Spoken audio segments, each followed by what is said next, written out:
Halo Sobat Investor, kembali lagi berjumpa di program The Editorial yang akan membahas tajuk utama pemberitaan yang tersaji di idxchannel.com dan IDX Channel TV bersama saya, M. Faizal, redaktur pelaksana idxchannel.com. Pemerintah menghadapi tantangan serius dalam menjaga keutuhan kawasan Ibu Kota Nusantara atau IKN dari ancaman aktivitas ilegal yang kian masif. Di tengah ambisi besar membangun kota masa depan yang hijau dan berkelanjutan, terungkap adanya jaringan aktivitas tambang batubara ilegal dan perambahan hutan dalam skala signifikan di kawasan konservasi Taman Hutan Raya atau Tahura, serta wilayah sekitarnya. Penemuan ini menjadi penanda bahwa pembangunan IKN bukan hanya soal infrastruktur dan investasi, tetapi juga soal tata kelola ruang dan penegakan hukum yang tegas menghadapi praktik ekonomi bayangan. Operasi gabungan yang dilakukan Satgas Penanggulangan Aktivitas Ilegal Otorita IKN menunjukkan bagaimana praktik tambang ilegal masih beroperasi, bahkan di jantung kawasan konservasi. Truk-truk bermuatan batubara ditangkap saat melintas di jalur strategis yang menghubungkan Samboja dan Balikpapan. Sementara sejumlah lokasi penimbunan batubara serta pasir putih ditemukan di kawasan hutan lindung yang seharusnya steril dari aktivitas penambangan. Di tempat lain, pembukaan lahan masif, pembangunan rumah-rumah liar, serta keberadaan warung dan bangunan ilegal menunjukkan bahwa aktivitas ekonomi tidak resmi telah mengakar kuat di sekitar wilayah inti IKN. Data terbaru menunjukkan skala kerugian negara yang besar akibat aktivitas tambang ilegal ini. Sejak tahun 2016 hingga 2024, aktivitas tambang batubara ilegal di kawasan konservasi IKN diperkirakan merugikan negara sekitar 5,7 triliun rupiah.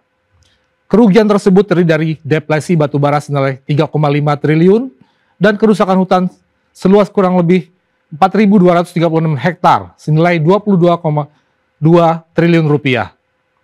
Hingga Desember 2023, Otorita IKN juga mencatat luas tambang ilegal mencapai 3.794 hektar dari total bukaan tambang seluas 17,929 hektar di seluruh wilayah IKN. Sementara itu, secara nasional, Satgas Penertiban Kawasan Hutan mengidentifikasi lebih dari 4,26 juta hektar lahan kawasan hutan yang digunakan untuk tambang tanpa izin. Di bidang kehutanan, angka deforestasi neto selama 2024 tercatat sekitar 175.400 hektar dengan pembalakan liar dan kebakaran hutan menjadi salah satu penyebab utama. Fenomena ini memperlihatkan kompleksitas persoalan di balik pembangunan sebuah ibu kota baru. Di satu sisi, pemerintah mendorong investasi hijau dan tata kota modern, namun di sisi lain, keberadaan tambang ilegal dan pembalakan liar mencerminkan lemahnya kontrol terhadap ruang dan masih kuatnya ekonomi ekstraktif non-formal yang mencari celah di tengah transisi tata ruang. Kawasan seperti Tahura, Bukit Soeharto, dan Bukit Tengkorak memiliki nilai ekologis tinggi sebagai penyangga sistem hidrologi dan keanekaragaman hayati. Ketika kawasan ini dirambah dan ditambang secara ilegal, bukan hanya merusak lingkungan, tetapi juga menimbulkan risiko besar terhadap fondasi ekologis IKN yang dirancang sebagai Smart Forest City. Aktivitas ilegal ini juga memperlihatkan adanya jaringan distribusi rapi dan terorganisasi. Penemuan 7 truk bermuatan batubara hanya merupakan bagian kecil dari rantai panjang ekonomi ilegal yang memanfaatkan celah pengawasan. Kemungkinan adanya keterlibatan oknum lokal, lemahnya sistem patroli, serta minimnya kehadiran negara di tingkat tapak menjadi faktor yang memperkuat keberlangsungan praktik semacam ini. Para pelaku memanfaatkan lokasi, perbatasan administratif, dan jalur transportasi utama sebagai rute pengangkutan hasil tambang untuk kemudian dijual ke pasar gelap regional. Selain dimensi lingkungan dan hukum, persoalan ini juga menyoroti pentingnya tata kelola pertanahan dan pengawasan pembangunan. Penambahan hutan dan pembangunan rumah-rumah liar di sekitar kawasan IKN mencerminkan dorongan ekonomi penduduk sekitar yang mungkin belum sepenuhnya terserap dalam skema pembangunan resmi. Jika tidak dikelola secara sistematis, aktivitas liar ini berpotensi berkembang menjadi kantong-kantong permukiman informal yang sulit ditertibkan di kemudian hari. Hal ini dapat mengulang pola sejarah pembangunan kota-kota besar di Indonesia yang kerap berujung pada munculnya kawasan kumuh di pinggiran wilayah strategis. Penegakan hukum sudah barang tentu menjadi kunci dalam mengatasi persoalan ini. Sekilas memang terdengar klise.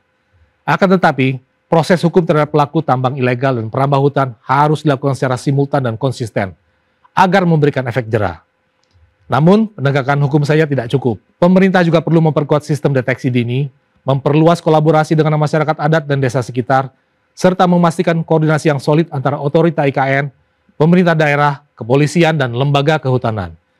Pendekatan ini harus mencakup aspek pencegahan, penindakan, dan pemulihan lingkungan secara terpadu. Dalam konteks yang lebih luas, temuan ini menegaskan bahwa pembangunan IKN bukan hanya proyek fisik, melainkan proyek tata kelola negara. Keberhasilan membangun ibu kota hijau akan sangat tergantung pada kemampuan pemerintah menutup ruang bagi ekonomi ilegal dan memastikan transisi ruang berlangsung tertib. Jika aktivitas tambang ilegal dan perambahan dibiarkan, maka cita-cita menjadikan IKN sebagai kota berkelanjutan dapat terganggu, bahkan sebelum kota tersebut benar-benar berdiri. Tantangan lainnya adalah memastikan bahwa pembangunan tidak mendorong konflik kepentingan antara pelestarian lingkungan dan kebutuhan ekonomi masyarakat lokal.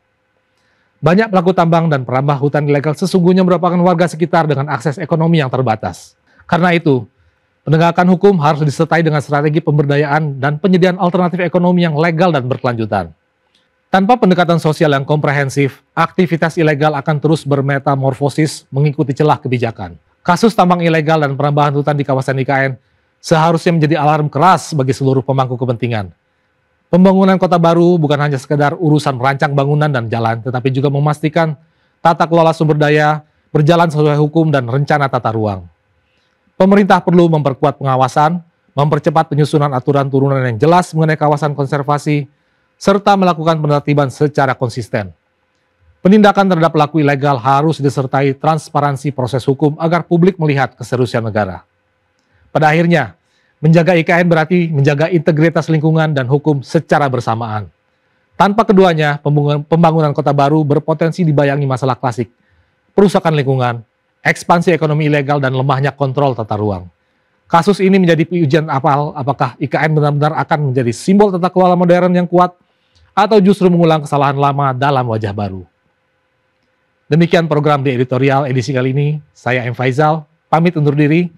Pantau terus berita ekonomi, bisnis, dan pasar modal hanya di IDX Channel TV, idxchannel.com, dan media sosial IDX Channel. Sampai jumpa.